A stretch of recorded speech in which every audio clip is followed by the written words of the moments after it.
오늘 주시는 말씀 스가랴서 3장입니다. 구약 1315페이지 스가랴서 3장 1절부터 10절까지 우리 한 절씩 교독하겠습니다. 대제사장 여호수아는 여호와의 천사 앞에 섰고 사탄은 그의 오른쪽에 서서 그를 대적하는 것을 여호와께서 내게 보이시니라.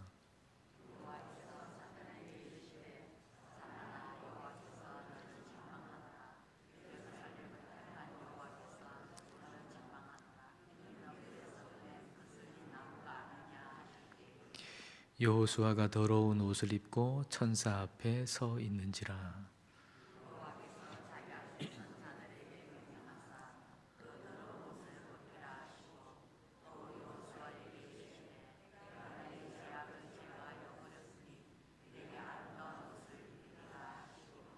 내가 말하되 정결한 관을 그의 머리에 씌우소서 하매 곧 정결한 관을 그 머리에 씌우며 옷을 입히고 여호와의 천사는 곁에 섰더라. 만군의 여호와의 말씀에 내가 만일 내 도를 행하며 내 규례를 지키면 내가 내 집을 다스릴 것이요 내 뜰을 지킬 것이며 내가 또 너로 여기 섰는 자들 가운데에 왕래하게 하리라.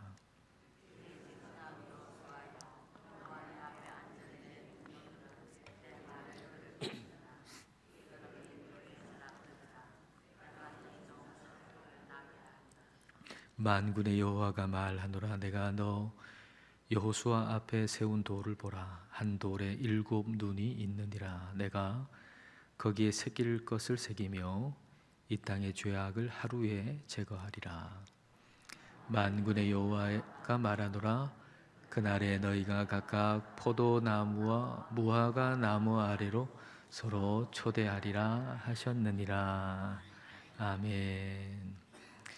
오늘 우리가 읽은 말씀은 하나님께서 스가랴에게 주신 4번째 환상입니다. 첫 번째부터 세 번째 환상의 주요 내용은 예루살렘 성전이 회복된다는 메시지였습니다.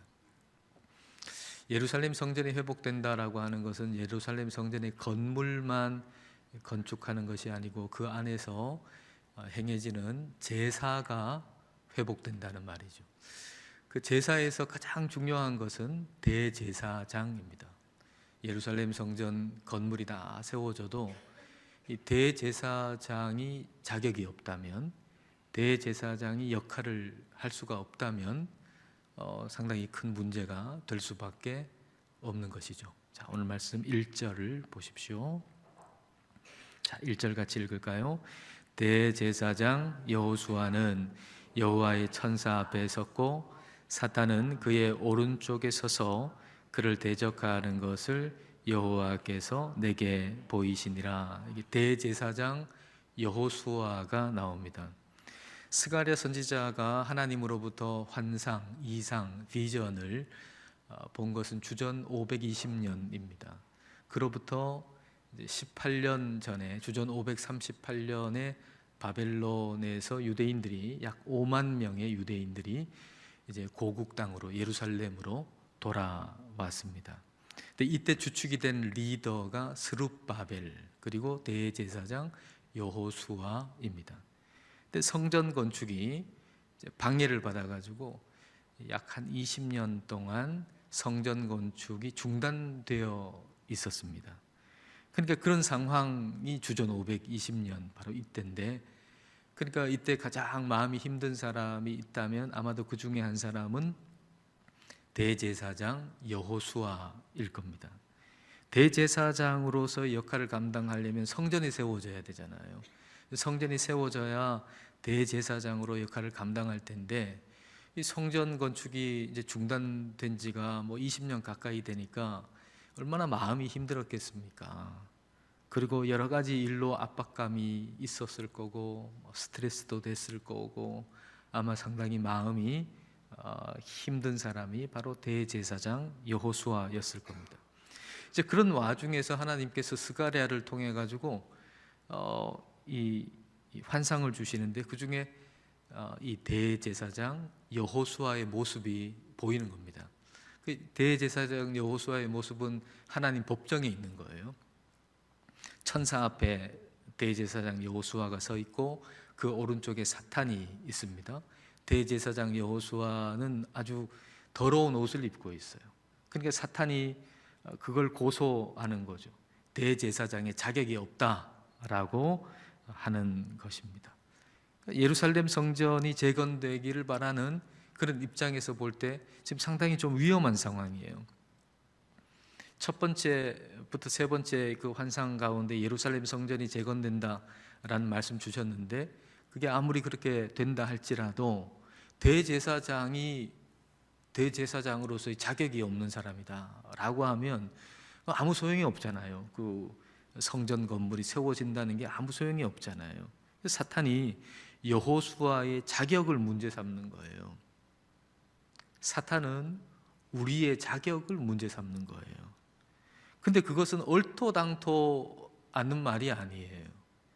문제 삼을 수 있는 것을 충분히 문제 삼을 수 있는 걸 집요하게 파고 들어와서 계속 문제 삼는 것이죠.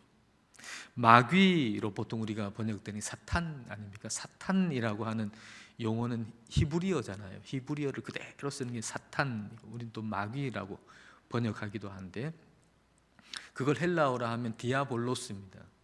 디아라고 하는 것은 뭐뭐 사이라는 뜻이고 볼로스는 던진다는 건데, 그러니까 사탄, 디아볼로스는 하나님과 나 사이를 이간질하는 악한 영이 사탄이에요.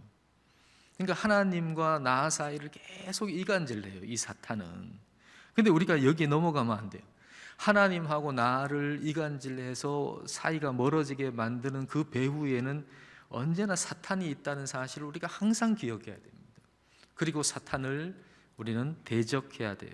근데 사탄을 대적하는 방법 가운데 하나가 뭐냐면 하나님의 사랑을 의심하지 않는 거예요. 사탄이 우리를 공격할 때 결국은 하나님과 나 사이를 멀어지게 하는 건데, 하나님과 나 사이를 멀어지게 하는 가장 좋은 방법이 뭐겠어요? 하나님의 사랑을 의심하는 거죠. 그러니까 하나님의 사랑을 의심하지 않는 것이 사탄을 대적하는 아주 좋은 방법입니다. 사탄이 온갖 말로 그냥 우리를 이간질하고, 그리고 막 고소하고, 아무리 하나님께 아무리 뭐라고 한다 할지라도 우리를 향한 하나님의 사랑은 변치 않아요. 우리가 하나님 가까이 갔다 멀리 갔다 왔다 갔다 하는 거지, 하나님의 사랑은 왔다 갔다 하지 않아요. 왔다 갔다 하는 건 우리예요. 하나님은 절대로 왔다 갔다 하지 않아요. 우리를 향한 하나님의 사랑은 영원한 사랑이에요. 변치 않는 사랑이에요. 자, 2절 말씀을 보십시오. 자, 2절 같이 읽겠습니다. 여호와께서 사탄에게 이르시되 사탄아, 여호와께서 너를 책망하노라. 예루살렘을 택한 여호와께서 너를 책망하노라. 이는 불에서 꺼낸 그 슬린 나무가 아니냐 하실 때에, 하나님께서 사탄을 책망하시잖아요. 그런데 하나님께서 사탄을 책망하시는데, 사탄을 책망하는 하나님은 어떤 하나님이세요? 이스라엘을, 예루살렘을 택하신 하나님이에요. 예루살렘을 택하신 하나님. 사탄이 이스라엘 백성들을 대표하는 대제사장 여호수아를 계속 공격하는데, 그 문제를 계속 삼는데, 근데 하나님은 예루살렘을 선택하셨다는 거예요. 하나님은 여호수아를 선택하시고 하나님은 예루살렘을 선택하셨어요. 이걸 계속 반복하시죠. 스가랴서에서 하나님이 예루살렘을 선택하셨다는 말씀을 한 번도 아니고 계속 반복하세요. 1장 17절 볼까요? 1장 17절에 만군의 여호와의 말씀에 다시 예루살렘을 택하리라. 그리고 2장 12절에도 여호와께서 다시 예루살렘을 택하시리니. 하나님께서 이걸 계속 반복하신 이유가 뭘까요? 하나님이 계속 반복하시기를, 하나님께서 예루살렘을 선택하셨다라고 하는 걸 계속 반복하시는 것은 예루살렘이, 하나님의 백성이 하나님이 우리를 버리신 건 아닐까라고 거듭거듭 생각하기 때문이에요. 하나님이 우리를 버리신 것은 아닐까, 이 생각을 계속하는 거예요. 고국으로 돌아왔잖아요. 근데 20년 가까이 세월이 지나갔잖아요. 그동안의 성전 건축이 진행되지 않잖아요. 분명히 하나님의 일인데, 하나님의 일을 하려고 하는데 안 된단 말이죠. 그러니까 하나님이 우리를 버리신 건 아닐까? 하나님이 우리를 사랑하시지 않는 건가? 이렇게 생각할 수밖에 없는 상황으로만 보면 그런 생각이 자꾸 깊어지는 거죠. 그러니까 하나님께서 말씀하시는 거예요.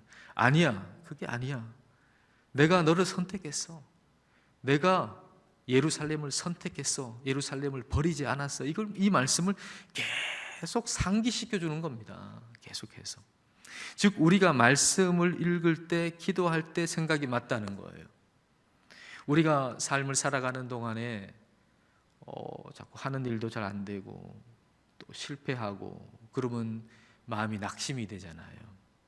그리고 마음에 생각하기를 하나님이 나를 도와주시지 않는 것 같고, 하나님이 나를 사랑하시지 않는 것 같고, 그런 생각이 든단 말이죠. 근데 성경을 읽으면은 하나님 나를 사랑하신대. 기도를 하면은 하나님 나를 사랑하신다. 뭐가 맞겠어요?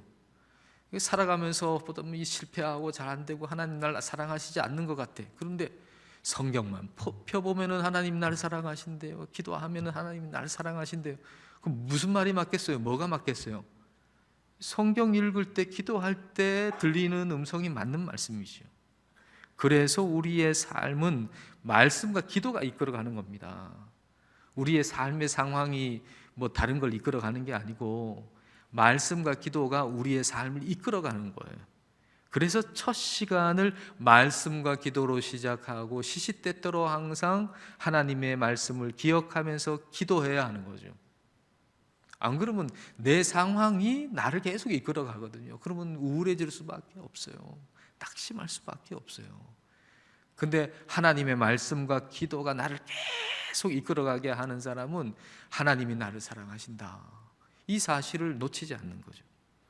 하나님은 예루살렘을 선택하셨다라는 걸 확인시켜 주세요. 그리고 대제사장 여호수아를, 그리고 하나님의 백성을 불에서 꺼낸 그슬린 나무라고 말씀하고 계세요. 불에 그대로 그냥 나무가 있으면 다 타가지고 없어질 거 아니에요. 근데 불에서 그걸 꺼냈어요. 그래서 그슬리긴 했지만 불에서 꺼낸 그슬린 나무라고 말씀해 주세요. 그러니까 그슬리긴 그슬렸는데 불에서 구원받았다는 거죠. 그러니까 죄 사함 받은, 구원받은 죄인인 우리의 모습을 얘기하는 겁니다. 이건 구원받은 죄인의 모습.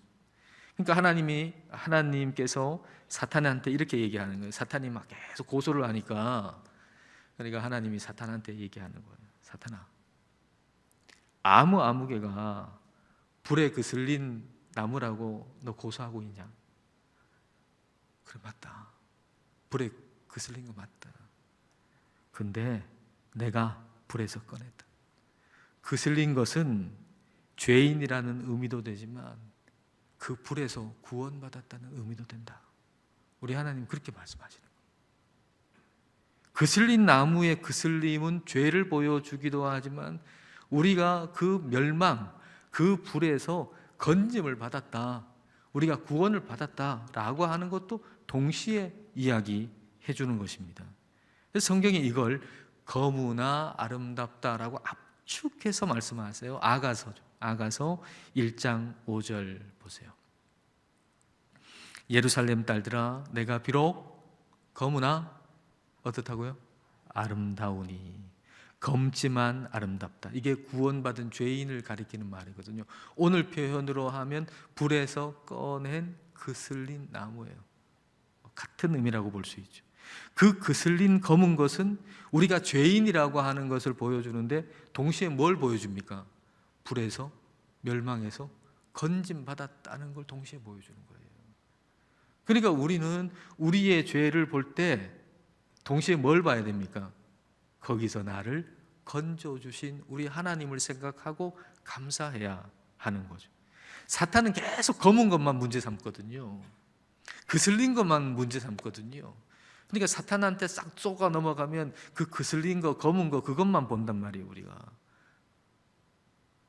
근데 그게 아니라 우리는 검은 것과 동시에 우리를 구원하시고 우리를 아름답게 해주신 것을, 우리 하나님이 그렇게 해주신 걸 동시에 생각하는 거죠. 그래서 검은 걸 볼 때, 거슬린 걸 볼 때 절망하지 않고 우리를 멸망에서 불에서 건져주신 우리 하나님의 은혜를 동시에 생각하면서 우리 하나님 찬양하게 되는 거죠. 하나님께서는 사탄을 꾸짖으시고 여호수아가 입은 더러운 옷을 아름다운 옷으로 갈아입혀 주시는 분이 우리 하나님이세요. 자, 3절과 4절 말씀, 자, 같이 읽을까요? 여호수아가 더러운 옷을 입고 천사 앞에 서 있는지라 여호와께서 자기 앞에 선 자들에게 명령하사 그 더러운 옷을 벗기라 하시고 또 여호수아에게 이르시되 내가 내 죄악을 제거하여 버렸으니 내게 아름다운 옷을 입히리라 하시기로. 더러운 옷을 벗기고 아름다운 옷을 입힌다. 더러운 옷은 죄악이잖아요. 죄악을 씻어버리고 아름다운 것을 입힌다는 거예요. 자, 5절 말씀 보십시오. 자, 5절 읽을까요? 내가 말하되 정결난 관을 그의 머리에 씌우소서 하매 곧 정결난 관을 그 머리에 씌우며 옷을 입히고 여호와의 천사는 곁에 섰더라. 정결한 관을 씌우셨어요. 정결한 관을 씌우셨다라고 하는 것은 제사장의 자격을 주시는 겁니다. 제사장의 옷을 입히고 제사장의 자격을 부여하신 것이죠. 대제사장의 머리에 쓰는 거 출애굽기에 나오는데 출애굽기 28장 36절에 이렇게 되어 있어요. 너는 또 순금으로 패를 만들어 도장을 새기는 법으로 그 위에 새기되 여호와께 성결이라 하고. 대제사장이 이렇게 머리에 쓰는데 거기에 적혀 있는 것이 여호와께 성결이라고 적혀 있는 겁니다. 하나님께 거룩한 자라는 거죠. 더러운 죄를 제거하고 그리고 거룩한 자로 자격을 갖추고 하나님 앞에 서게 하겠다. 그 약속, 그 말씀을 해주시는 거죠. 근데 하나님 이걸 중요해서 다시 한 번 더 강조해서 또 말씀해 주세요. 자, 그게 6절과 7절입니다. 6절, 7절 함께 읽겠습니다. 여호와의 천사가 여호수아에게 증언하여 이르되 만군의 여호와의 말씀에 내가 만일 내 도를 행하며 내 규례를 지키면 내가 내 집을 다스릴 것이요 내 뜰을 지킬 것이며 내가 또 너로 여기 섰는 자들 가운데에 왕래하게 하리라. 네가 내 집을 다스린다. 내 뜰을 지킨다. 여호수아, 그 대제사장 여호수아에게 대제사장으로서 성전에서 일하게 하신다, 그 말입니다. 대제사장으로서 이제 지성소에 들어갈 그 예배할 그런 특권을 주신다, 그런 얘기입니다. 근데 이제 문제가 여기서 끝나면 좋겠는데 문제가 여기서 끝나는 게 아니에요. 문제는 뭔가 하면 법정에서 사탄이 합당한 죄목을 가지고 고소를 했다는 거예요. 합당한, 말도 안 되는 거 가지고 고소한 게 아니고 합당한 죄목을 가지고서 여호수아를 고소했다는 거예요. 근데 하나님께서 문제가 있는 걸 다 아심에도 불구하고 하나님이 내가 힘이 있으니까 내가 원하는 사람 내가 뜻대로 그냥 편 들어줘서 무죄다, 이렇게 한다면 그게 정의로운 것이 될 수 없다는 거예요. 하나님께서 질서 있게 이 세상을 만드셨는데 그렇게 한다면 하나님이 이제 내 편이니까 내 편 내가 손들어줘 이렇게 해버린다면 그건 하나님께서 스스로 질서를 무너뜨리는 거라는 얘기죠. 따라서 하나님께서 공의롭지 않게 여호수아에게 또 우리에게 무죄를 선고하실 수 없다는 거예요. 공의롭지 않은 방법으로 여호수아에게 우리에게 무죄를 선고하실 수가 없다는 거죠. 그래서 그 해결책으로 하나님은 하나님의 아들, 하나님의 아들이라고 하는 것은 하나님과 본질상 같은 분이라는 얘기 아닙니까? 하나님과 본질상 같은 하나님이신 예수님을 이 땅에 보내셔가지고 우리의 죄를 다 대신 지시고 십자가에 죽게 하셨다라고 하는 거죠. 그리고 우리가 받을 죄에 대해서 받을 저주를 우리 예수님께서 다 받으셨다라는 얘기입니다. 하나님은 마치 폭군처럼 내가 힘이 있으니까, 내가 힘이 강하니까, 그리고 이 사람은 내 편이니까 그냥 그렇게 편 드시는 것이 아니고 하나님의 아들이신 예수님이 다 그 죄를 지게 하심으로 우리를 의롭다고 선언하셨다는 거예요. 그러니까 하나님이 우리를 사랑하시는 데는 공의롭게 사랑하신다는 거죠. 하나님의 사랑은 공의로운 사랑이에요. 공의와 사랑이 배치되지 않는 그런 사랑이죠. 오늘 보면 8절 이하의 말씀이 바로 이걸 지금 얘기하고 있는 겁니다. 오늘 8절 이하가 바로 지금 이걸 얘기하고 있는 거예요. 8절을 여러분 보십시오. 자, 8절 같이 읽을까요? 대제사장 여호수아야, 너와 내 앞에 앉은 내 동료들은 내 말을 들을 것이니라. 이들은 예표의 사람들이라.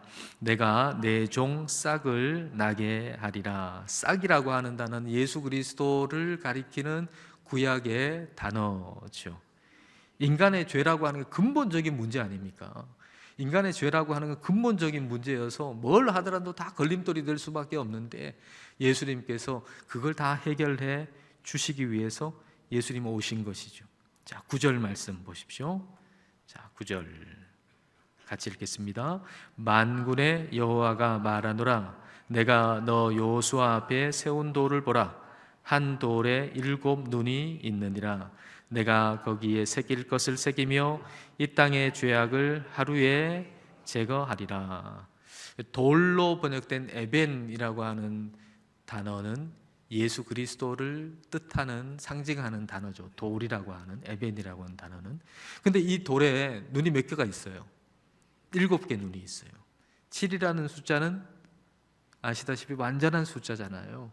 7개의 눈이 있으니까 완전한 지식, 완전한 지혜를 얘기하는 거죠. 그러니까 그 돌에 7개의 눈이 있다. 다시 말하면 우리 주 예수 그리스도는 완전한 지혜와 지식이 있는 하나님이시라는 거예요. 근데 거기에 새겼다 그랬잖아요. 새겼다. 새겼다는 건 뭡니까? 지워지지 않는 영원한 걸 얘기하는 거죠. 영원한 약속을, 영원한 하나님의 약속을 얘기하는 겁니다. 예수 그리스도는 완전한 지혜와 완전한 지식이 있는 하나님이신데 그분 안에 완전한 하나님의 약속이 있는 거예요. 그 약속이 뭐예요? 그 약속이 이 땅의 죄악이 하루에 제거된다라는 약속. 이 땅의 죄악이 하루에 제거된다라는 약속이 그 안에 있는 거예요. 모든 것을 다 아시는 우리 하나님께서 그분의 아들 예수 그리스도를 이 땅에 보내셔서 하루에 모든 죄악을 다 씻으신다라고 하는 약속, 변치 않는 약속을 주신 거예요. 반드시 그렇게 된다는 거죠. 근데 스가랴에게 하신 약속대로 우리 예수님께서 오셨잖아요. 그리고 십자가에서 죽으셨잖아요. 말 그대로 그 하루에 이 땅의 모든 죄악을 다 사하시는 그 약속을 이루신 것이죠. 하나님께서 이와 같은 은혜를 우리에게 주신 거예요. 이와 같은 은혜를. 얼마나 귀한 거면, 이게 얼마나 귀한 거면 500년도 더 전에 이렇게 말씀을 해 놓으셨겠어요. 그리고 그걸 빠짐없이 틀림없이 다 이루어 놓으셨잖아요. 그 말씀하신 대로 다 이루셨잖아요. 그렇기 때문에 우리가 다른 데서 하나님의 사랑의 증거를 찾을 것이 아니라 십자가로 충분하다 이 말입니다. 십자가의 은혜로 우리는 하나님이 나를 사랑하신다는 증거로 충분하다는 거예요. 따라서 다른 데서 주님이 나를 사랑한다는 증거를 찾으려고 하지 않아야 돼요. 내가 하는 일이 잘 돼야 하나님이 나를 사랑하신다는 걸 알 수 있는 게 아닙니다. 내가 건강해야 하나님께서 나를 사랑하신다는 게 증명되는 게 아닙니다. 여러분은 지금 어디서 우리 주님이 여러분을 사랑하신다는 증거를 찾고 있습니까? 어디서요? 십자가로 충분합니다. 우리가 십자가를 바라볼 때 그 십자가로 주님이 나를 사랑하시는구나. 그걸 우리는 충분히 알 수 있어요.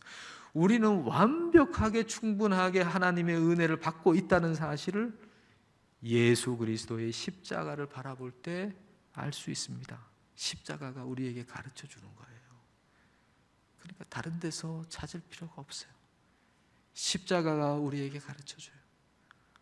우리가 얼마나 큰 은혜를 받은 존재인가라고 하는 걸 십자가가 우리에게 가르쳐 주는 겁니다. 스가랴가 예수님께서 오시기 520년 전에 이 말씀을 받아가지고 힘을 얻었다면 이게 다 이루어진 걸 아는 우리는 얼마나 이 말씀으로 인해서 더 힘을 얻어야 되겠습니까? 그전에도 이런 말씀을 듣고 이렇게 힘을 얻었다면 우리는 다 알잖아요. 이 말씀대로 진짜 하나님 다 이루어 주셨네 라고 하는 걸 아는 우리는 얼마나 이 말씀을 통해서 더 큰 힘을 얻어야 될 것인가 하는 겁니다. 오늘 이 말씀으로 다시 새로운 힘이 여러분에게 생기게 되기를 축복합니다. 우리 예수님께서 오셨어요. 우리의 모든 죄를 다 사하심으로 인해서 우리는 하나님의 자녀로 하나님 나라의 백성이 된 거예요. 하나님의 화평 또 하나님의 풍성하심 안으로 우리가 들어가게 된 거죠. 자, 10절 말씀 볼까요? 10절. 자, 같이 읽겠습니다. 만군의 여호와가 말하노라. 그날에 너희가 각각 포도나무와 무화과 나무 아래로 서로 초대하리라 하셨느니라. 포도나무와 무화과 나무의 아래 있다라고 하는 것은 평화와 풍성함의 상징이거든요. 그러니까 평화롭고 풍성한 상태에 있게 하겠다. 하나님이 우리에게 주시는 약속이죠. 하나님께서 이걸 스가랴에게 4번째 환상으로 주신 겁니다. 그러니까 이게 얼마나 큰 위로가 됐겠습니까? 이 환상이, 하나님께서 주신 이 환상, 이상, 비전이 얼마나 큰 위로가 됐겠어요. 그러니까 스가랴가 이걸 하나님으로부터 받아 다음에 여호수아에게 얘기했겠죠. 이 환상 가운데 하나님이 당신 그 여호수아의 모습을 이렇게 이런 모습으로 보여주셨다고, 이런 말씀을 하셨다고 얘기했을 거 아니에요. 근데 이게 여호수아에게도 얼마나 큰 힘이 됐겠어요. 얼마나 큰 힘이. 하나님의 말씀을 들은 이때로부터 변화는 시작됐어요. 주전 520년까지 그 전에 한 약 20년 동안 성전 건축은 멈추어져 있었고 중단돼 있었는데, 하나님께서 스가랴에게 말씀하시고 또 대제사장 여호수아에 대해서 보여주시고 말씀해 주신 이 말씀을 받은 다음 520년부터 일이 시작돼 가지고 516년에 성전 건축이 완성되거든요. 그러니까 이전에 오랫동안 멈추어져 있었던 것이 하나님의 말씀을 받은 다음에 4년 만에 일이 완성된 것입니다. 무엇이 일을 성취하게 하는가? 무엇이 일이 되게 하는가? 하나님의 말씀이 일이 되게 한다는 거예요. 하나님의 말씀이 일을 성취하게 하는 겁니다. 우리에게 하나님 말씀이 임할 때 그 말씀이 우리로 하여금 일하게 만드는 거예요. 왜 일이 중단되는가? 왜 일이 되지 않는가? 말씀이 없기 때문이죠. 우리 안에 하나님의 말씀이 임하면 그 말씀이 우리로 하여금 일하게 만들어요. 일할 의지가 없습니까? 살 의지가 없습니까? 하나님 말씀이 우리 안에 들어오면 우리 마음속에 하나님의 일을 할 의지가 생기고, 하나님 말씀이 우리 안에 임하면 우리가 일할 힘이 생기는 거예요. 일을 하게 되는 거예요. 그래서 하나님의 말씀이 성취되는 거죠. 하나님 말씀이 들어왔는데 일하기 싫은 그런 일은 없습니다. 하나님 말씀이 우리 안에 들어오면 우리는 그 말씀을 따라 일을 하게 되고, 그래서 하나님 말씀이 성취되는 겁니다. 하나님 말씀이 가정 안에 들어가면 가정 안에 하나님 말씀이 성취되는 거죠. 하나님 말씀이 교회 안에 들어가면 교회 안에 하나님 말씀이 성취되도록 교회가 움직이는 거죠. 나라도 그런 것이죠. 하나님 말씀이 나라에 임하면 나라가 그 말씀을 따라 움직이고 그 나라 가운데 하나님 말씀이 성취되는 겁니다. 우리에게 주님의 말씀이 임해서 그 말씀이 우리의 삶을 움직이고, 그래서 하나님의 말씀이 성취되기를, 여러분 삶 가운데 성취되기를 주님의 이름으로 축복합니다.